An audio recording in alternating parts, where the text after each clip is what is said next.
ጉድ በሉ። አወዛጋቢው ሚሊዮን ድሪባ በኬንያ ፖሊስ ቁጥጥር ስር ውሏል። ሁለተኛ አይለመደኝም እያለ በቪዲዮ ይቅርታ የጠየቀበት አስገራሚ ምክንያት ምንድን ነው? ከአዲስ አበባ እስከ ናይሮቢ የዘለቀው የህግ ክርክርና ያልተመለሱ ጥያቄዎች ዝርዝር ይዘናል። ዓለምን ያስደነገጠው የአሜሪካ ጥቃት። ፒኤምኤፍ ከፍተኛ አዛዥ ዶክተር ሳያድ ዱዓይ ተገድለዋል። ኢራን በእስራኤል ላይ ቀይ መስመር ተጥሷል ስትል የመጨረሻ ማስጠንቀቂያ ሰጠች። መካከለኛው ምስራቅ ወደማይመለስበት አውዳሚ ጦርነት እየገባ ነው። ዝርዝር አለን። ዶናልድ ትራምፕ የሰጡት የ5 ቀናት ገነገደብ ባልተጠናቀቀበት ወቅት አሜሪካና እስራኤል በኢራን ላይ ድንገተኛ ጥቃት ሰንዝረዋል። ኢስፋሃንና ኮርምሻር ኢላማ ተደርገዋል። ኢራን በበኩሏ የአሜሪካ የጦር ሰፈሮችን ደበደበች። ጦርነቱ ወይስ ድርድሩ ያሸንፋል? በፓኪስታን የታሰበው ምስጢራዊ ስብሰባስ ምን ውጤት ይኖረዋል? አስፈሪ ዛቻም። ኢራን በተባበሩት አረብ ኤሚሬትስ የኒውክሌር ተቋም ላይ ጥቃት ለመሰንዘር ዝታለች። የኢራን ባለስልጣናት ምላሽ ለትራምፕ ምን መልእክት አለው? የሆርሙዝ የባህር መስመር መዘጋት የዓለምን ኢኮኖሚ ለምን አናወጠው? ሙሉ መረጃ አለን። 200,000 ድሮኖችና 1,000 ሰው አልባ ጀልባዎች ታይዋን ቻይናን ለመመከት ያዘጋጀቻቸው ባለብዙ እርከን የጦርነት እቅድ ይፋ ሆኗል።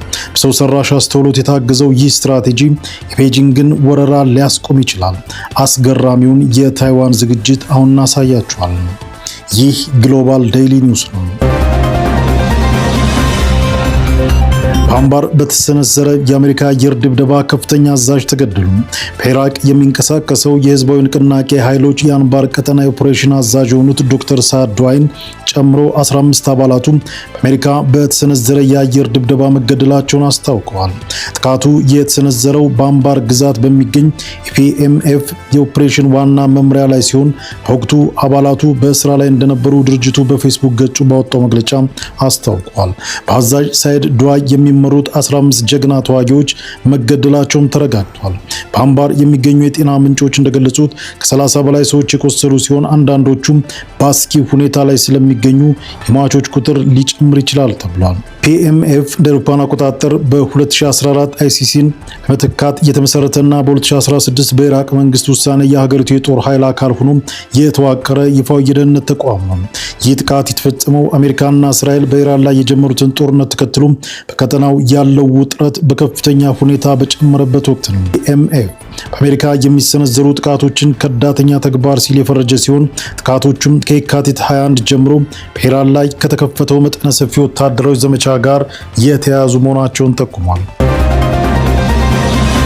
የኢራን አብዮታዊ ዘብ በእስራኤል ላይ ጠንካራ ማስጠንቀቂያ አስተላለፈ። የኢራን አብዮታዊ ዘብ ባወጣው ባለ 46 ነጥብ መግለጫ እስራኤል በሊባኖስና በጋዛ በንጹሃን ላይ የምትፈጽመውን ጥቃት በአስቸኳይ እንድታቆም አስጠንቅቋል።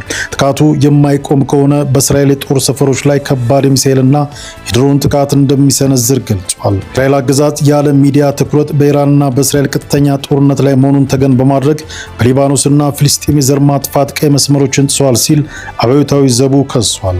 ጥቃቱ የሚቀጥል ከሆነ በሰሜን እስራኤልና በጋዛ ሰርጥ የሚገኙ የጠላት ጦር መሰብሰቢያዎች ያለምንም ርህራሄ የኢራን ሚሳኤሎች ኢላማ እንደሚሆኑ በመግለጫው ተመላክቷል። ይህ መጠነ ሰፊ ግጭት የተቀሰቀሰው ባለፈው የካቲት 21 ኢራን መንፈሳዊ መሪ አያቶላ አሊ ኻሜኒን እና ከፍተኛ የጦር መሪዎች በተገደሉበት ጥቃት ማግስት መሆኑ ይታወሳል። በአሁኑ ወቅት አሜሪካና እስራኤል በኢራን ወታደራዊና ሲቪል ተቋማት ላይ የአየር ድብደባ እያካሄዱ ሲሆን የኢራን ጦር በበኩሉ በአካባቢው በሚገቡ የአሜሪካና የእስራኤል ጦር ሰፈሮች ላይ የአጸፋ እርምጃ በመውሰድ ላይ ይገኛል። ሁኔታው በቀጠናው ያለውን ውጥረት ወደ ከፋ ደረጃ አሸጋግሮታል። እስራኤልና አሜሪካ በኢራን የኢነርጂ መሰረተ ልማት ላይ ጥቃት መፈጸማቸው ታውቋል። ሁለቱ ሀገራት በኢራን ኢስፋሃንና ኮርምሻር የኢነርጂ መሰረተ ልማቶች ላይ ጥቃት የፈጸሙት የአሜሪካ ፕሬዝዳንት ዶናልድ ትራምፕ በኢራን የኢነርጂ መሰረተ ልማት ላይ ለመፈጸም የተቀመጠውን የጊዜ ገደብ ወደ 5 ቀናት መራዘሙን ካስታወቁም ከሰዓታት በኋላ ነው። በዚሁ ጥቃት በኢስፋሃን አካባቢ በሚገኘው የተፈጥሮ ጋዝ አስተዳደር ህንፃና የጋዝ ግፊት መቆጣጠሪያ ማዕከል ላይ ጉዳት መድረሱ ታውቋል። በተመሳሳይም በኮርምሻር ኢነርጂ መሰረተ ልማት ላይ በተፈጸመ ጥቃት በጋዝ ማስተላለፊያ ቱቦ ላይ ጉዳት መድረሱ ተገልጿል። ይሁንና በተፈጸመ በተፈጸመው ጥቃት የከፋ ጉዳት ባለመድረሱ በሁለቱ ስፍራዎች ያለው የኃይል አቅርቦት እንዳልተስተጓጎለ ታውቋል። ጥቃቱ በኋላ ኢራን በእስራኤል ኔጌቭ፣ ዲሞና፣ ቴል አቪቭ እና ኤልያት ከተሞች እንዲሁም በመካከለኛው ምስራቅ በሚገኙ የአሜሪካ የጦር ሰፈሮች ላይ ጥቃት መፈጸሟን የኢራን አብዮታዊ ዘብ አስታውቋል። እስራኤል ባለስልጣናት አሜሪካ ከኢራን ጋር የምታደርገው ድርድር የሚሳካ አይደለም አሉ። እስራኤል ባለስልጣናት የአሜሪካው ፕሬዝዳንት ዶናልድ ትራምፕ ከኢራን ጋር ለማድረግ ያስቡት ድርድር ውጤታማ ይሆናል ብለው እንደማያስቡ ተናግረዋል። በኢራንና በእስራኤል መካከል የሚፈጸሙት ጥቃቶች በቀጠሉበት በአሁኑ ሰዓት በአሜሪካና በኢራን መካከል ድርድር ይጀምራል ተብሎ እየተጠበቀ ነው። በጦርነቱ ዋና ተዋናኝ የሆነችው የእስራኤል ባለስልጣናት ግን ምንም እንኳን ትራምፕ ከኢራን ጋር ከስምምነት የመድረስ ቁርጠኝነቱ ቢኖራቸውም በኢራን ላይ ጥርጣሬ እንዳላቸው ለሮይተርስ ተናግረዋል። ስማቸው እንዲጠቀስ ያልፈቀዱ 3 የእስራኤል ባለስልጣናት ለዜና ወኪሉ እንደገለጹት ኢራን ከአሜሪካ በኩል የሚቀርበውን ጥያቄ በመመለስ ከስምምነት ይደርሳል የሚል እምነት የላቸውም። አንድ ወር ሊሞላው ጥቂት ቀናት የቀሩት አሜሪካ እና እስራኤል በኢራን ላይ የከፈቱት ጦርነት የቀጠለ ሲሆን ፕሬዝዳንት ትራምፕ ከስምምነት ካልተደረሰ ከባድ ጥቃት በኢራን ላይ ለመፈጸም የ5 ቀናት ቀነ ገደብ አስቀምጠዋል። ኢራንና የአሜሪካ ከፍተኛ ባለስልጣናት ፓኪስታን ውስጥ በዚህ ሳምንት ውስጥ እንደሚገናኙ የሚጠበቅ ሲሆን አሜሪካ በኢራን የኒውክሌር እና የባላስቲክ ሚሳኤል መርሃ ግብሮች ላይ እቀባዎች እንዲደረጉ ትፈልጋለች። ታይዋን የቻይናን ጥቃት ለመመከት ያዘጋጀችው ባለብዙ እርከን የጦርነት እቅድ ይፋ ሆነ። ታይዋን መከላከያ ሚኒስቴር ከቻይና ጋር ሊፈጠር የሚችለውን ጦርነት ለመመከት የቀረጸውን አጠቃላይ ስትራቴጂ ሰነድ ይፋ ማድረጉን ሳውዝ ቻይና ሞርኒንግ ፖስት ዘግቧል። የአሸናፊነት ስትራቴጂ በዋናነት በ4 ግዙፍ ምሰሶዎች ላይ የተገነባ ነው ተብሏል። ታይዋን የቻይናን ፓላስቲክ እና ክሩዝ ሚሳኤሎች፣ ጦር አውሮፕላኖችና ድሮኖች ለማክሸፍ ምዕራባውያንና በሀገር ውስጥ የተሰሩ የሚሳኤል መከላከያዎችን እንዲሁም የተቀናጀ የዲጂታል ጦርነት አስተዳደር መረብን ትዘረጋለች። ቻይና ወታደሮቿን በታይዋን የባህር ዳርቻዎች ላይ ለማሳረፍ የምታደርገው ጥረት ለመግታት ወደ 200,000 ድሮኖችና 1,000 ሰው አልባ ጀልባዎች ጥቅም ላይ ይውላሉ ተብሏል። ቻይና ጦር ወደ ደሴቲቱ ዘልቆ ከገባ በሰው ሰራሽ አስተውሎት ታገዙ ድሮኖችና ዘመናዊ የጥቃት መሳሪያዎችን በመጠቀም ቻይና ጦር ወደ ወደቦችና አየር ማረፊያዎች እንዳይጠጋ የመከላከል ስራ እንደሚከናወንም ተገልጿል። በውጭ ሀገራት ላይ ያለባትን ጥገኝነት በመቀነስ የጦር መሳሪያዎችን በሀገር ውስጥ በስፋት ማምረት መጀመሯም ተገልጿል። ኢራን በተባበሩት አረብ ኤሚሬትስ የኒውክሌር ተቋም ላይ ጥቃት ለመሰንዘር ዝታለች። በመካከለኛው ምስራቅ ያለው ጦርነት ወደ አስፈሪ ደረጃ ተሸጋግሯል። ኢራን ከዶናልድ ትራምፕ ጋር በሆርሙዝ የባህር መስመር ላይ በገባችው ፍጥጫ በተባበሩት አረብ ኤሚሬትስ የሚገኘውን የባራካ የኒውክሌር ኃይል ማመንጫ ላይ ጥቃት እንደምትሰነዝር አስጠንቅቃለች። ፕሬዚዳንት ትራምፕ ኢራን የሆርሙዝ የባህር መስመር በ48 ሰዓታት ውስጥ ካልከፈተች የኤነርጂ ተቋማቶቿን እናወድማለን የሚል የመጨረሻ ማስጠንቀቂያ ሰጥተዋል። በምላሹም የኢራን ወታደራዊ ባለስልጣን ኢብራሂም ዙልፋጋሪ ለትራምፕ ተባረሃል የሚል የፌዝ መልእክት በሶሻል ሚዲያ አስተላልፈዋል። ባለፉት 3 ሳምንታት ውጊያ ብቻ በመካከለኛው ምስራቅ ከ40 በላይ የኤነርጂ ተቋማት ላይ ከፍተኛ ጉዳት ደርሷል። የዓለም አቀፍ የኤነርጂ ኤጀንሲ እንደገለጸው ይህ ቀውስ እንደ አውሮፓውያን አቆጣጠር ከ1970ዎቹ የነዳጅ እጥረት የከፋ ጉዳት በዓለም ኢኮኖሚ ላይ እያደረሰ ይገኛል ብለዋል። ቻይናም ሁኔታው ከቁጥጥር ውጭ ሊወጣ ይችላል ስትል ስጋቷን ገልጻለች።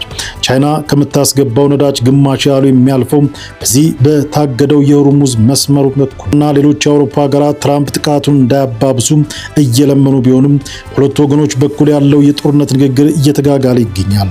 በተለይም ኢራን በኤሚሬትስ የኒውክሌር ተቋም ላይ ጥቃት ከሰነዘረች ቀውሱ ወደማይመለስ አውዳሚ የኒውክሌር አደጋ ሊያመራ ይችላል ተብሎ ይፈራል። አሜሪካና ኢራን የሚያደርጉትን ድርድር ልታስተናግድ ነው። አሜሪካና የኢራን ባለስልጣናት በፓኪስታን ተገናኝተው እንደሚወያዩ የተለያዩ መረጃዎች እየወጡ ይገኛሉ። ፓኪስታን የውጭ ጉዳይ ሚኒስቴር ቃል አቀባይ ተደራዳሪዎች የሚፈልጉ ከሆነ ሀገራቸው ውይይቶችን ለማስተናገድ ሁሌም ፈቃደኞች ናት ሲሉ ለቢቢሲ ተናግረዋል። ታሂር አንዳራቢ ለቢቢሲ እንደገለጹት ፓኪስታን በቀጠናው ሰላምና መረጋጋት እንዲሰፍን በተደጋጋሚ ስለ ውይይትና ዲፕሎማሲያዊ ስትወተውት እንደነበር ተናግረው ድራቢ ከየትኛውም አካል ጋር ስለ ውይይቶች መነጋገራቸውን አላረጋገጡም ወይም አላስተባበሉም። ዋይት ሀውስ ቀደም ሲል ሁኔታውን እርግጠኛ የሆነ ጉዳይ አለመሆኑን አስጠንቅቆ በኢራንና በአሜሪካ ከፍተኛ ባለስልጣናት መካከል መደበኛ ስብሰባ አለመደረጉን አስታውቀዋል። ፓኪስታን ከፍተኛ ባለስልጣናት ከአሜሪካ ሹማምንት ጋር ስለመነጋገራቸው የተሰጠ ይፋዊ መግለጫ የለም። የአሜሪካው ፕሬዝዳንት ሰኞ ዕለት ለጋዜጠኞች ሲናገሩ ከኢራን ጋር በ15 ነጥቦች ዙሪያ መወያየታቸውን ገልጸው ቀዳሚዎቹ የኒውክሌር ጦር መሳሪያ ጉዳይ እንደሚሆን አብራርተዋል። ትራምፕ ከኢራን ከፍተኛ ባለስልጣን ጋር በነበራቸው ውይይት ወቅት አማካሪያቸው ስቲቭ ዊትኮፍ እና አማቻቸው ጃሬድ ኩሽነር አብረዋቸው እንደነበሩ ገልጸዋል። ስቲቭ ዊትኮፍ እና ኩሽነር ዩናይትድ ስቴትስ በእስራኤልና በሐማስ መካከል ያደረገችውን ተኩስ አቁም እንዲሁም ውጤት ያላመጣውን የዩክሬንና ሩሲያ የሰላም ንግግር በበላይነት መርተዋል። ትራምፕ አክለውም ቴህራን የኒውክሌር ጦር መሳሪያ ፕሮግራሟን ለመተው ፈቃደኛ ትሆናለች የሚል ሀሳብ እንዳላቸውም ገልጸዋል። አወዛጋቢው ሚሊዮን ድሪባ በኬንያ በቁጥጥር ስር ውሏል። በማህበራዊ ሚዲያ በሚለቃቸው አወዛጋቢና ጸያፍ ምስሎች የሚታወቀው ሚሊዮን ድሪባ በጎረቤት ሀገር ኬንያ በእምነት ተቋማት ላይ በሚያሹፉ ተንቀሳቃሽ ምስሎች ምክንያት በቁጥጥር ስር መዋሉ ተረጋግጧል። ግለሰቡ በቁጥጥር ስር በዋለበት ወቅት ሁለተኛ የለመደኝም ሲል በቪዲዮ ይቅርታ ጠይቋል። ግለሰቡ በኦርቶዶክስና በእስልምና እምነት ላይ የሚያሹፉ ቪዲዮዎችን በማሰራጨት የማህበረሰቡን ሰላም አውኳል በሚል በኬንያ ፖሊስ ተከሷል። ከ11 ወራት በፊት በአዲስ አበባ ፖሊስ በቁጥጥር ስር ውሎ እንደነበር ይታወሳል።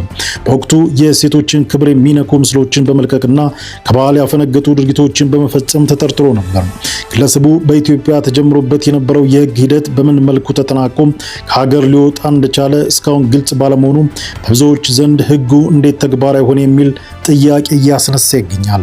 ይህ ድርጊት በሀገር ውስጥና በውጭ በሚኖሩ ኢትዮጵያውያን ዘንድ ከፍተኛ ቁጣን የቀሰቀሰ ሲሆን ግለሰቡ ከቀድሞ ስህተቱ ከመማር ይልቅ ለምን ይበልጥ ስስ ወደ ሆነው የሃይማኖት ጉዳዮች ውስጥ ገባ የሚል አስተሳሰብ በብዙዎች ዘንድ እንዲፈጠር አድርጓል።